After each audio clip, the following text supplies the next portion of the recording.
ஆன்மீக நண்பர்கள் அனைவருக்கும் அன்பு கலந்த வணக்கங்கள். இன்றைக்கு நாங்கள் ஆன்மீகம் சம்பந்தமான பதிவில் தான் 5 முகங்கள் 8 கரங்கள் சிவமயமாய் காட்சி தரக்கூடிய அபூர்வ முருகனை பற்றி பார்க்கலாமா வாங்க. பொதுவாக அறுமுக வடிவிலேயோ அல்லது ஒரு முகத்துடன் அழகனாகவோ தரிசித்து பழகிய நமக்கு பார்த்தீங்கன்னா பரமசிவனை போல 5 முகங்கள் மற்றது 8 கரங்களுடன் அருள் பாலிக்கக்கூடிய முருகப்பெருமானின் வடிவம் மிகவும் அரிதானது, அற்புதம் வாய்ந்ததுன்னே சொல்லலாம். இந்த அபூர்வ கோலத்தை நாம் தரிசிக்கக்கூடிய திருத்தலம் தான் கோவை மாவட்டம் புளியம்பட்டி அருகே அமைந்திருக்கக்கூடிய இரும்பறை ஓதிமலை அருள்மிகு ஓதிமலையாண்டவர் திருக்கோயில்.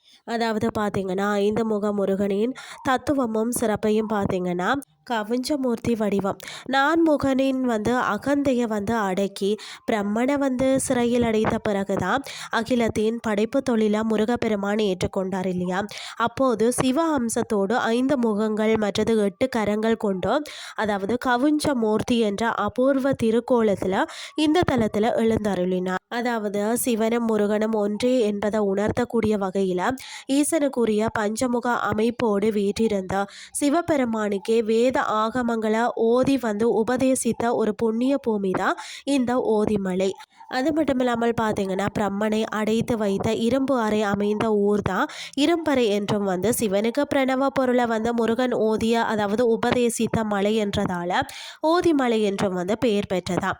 அதாவது போகருக்கு வழிகாட்டிய குகன் சொல்லப்படுகிறது. என்னன்னா பழனிக்கு செல்லும் பாதை அறியாத தவிர்த்த போகர் சித்தருக்கு காட்சி தந்த வழிகாட்டியவர் தான் இந்த தலம் முருகனா. இங்கு போகர் நடத்திய யாகத்தின் நினைவாக வழங்கப்படக்கூடிய வெண்பூதி பிரசாதம் நோய்களை தீர்க்க மருந்தாக கருதப்படுகிறது. அது மட்டும் இல்லாமல் முக்கியமான காரியங்களை தொடங்கும் முன் இந்த தலம் முருகனிடம் பூவாக்கு அதாவது அனுமதி கேட்டு செய்கிறதா பக்தர்களின் தீவிர நம்பிக்கையாக இருக்கிறதா.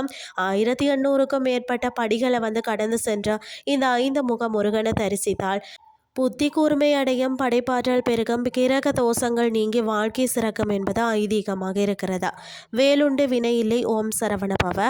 இன்றைய ஆன்மீகம் சார்ந்த பதிவு உங்களுக்கும் பிரயோசனமாக அமைஞ்சிருக்கும்னு சொல்லி நானும் நம்புகிறேன். இதே மாதிரி மற்றொரு ஆன்மீகம் சார்ந்த பதிவோடு உங்களை சந்திக்கிறேன். நன்றி.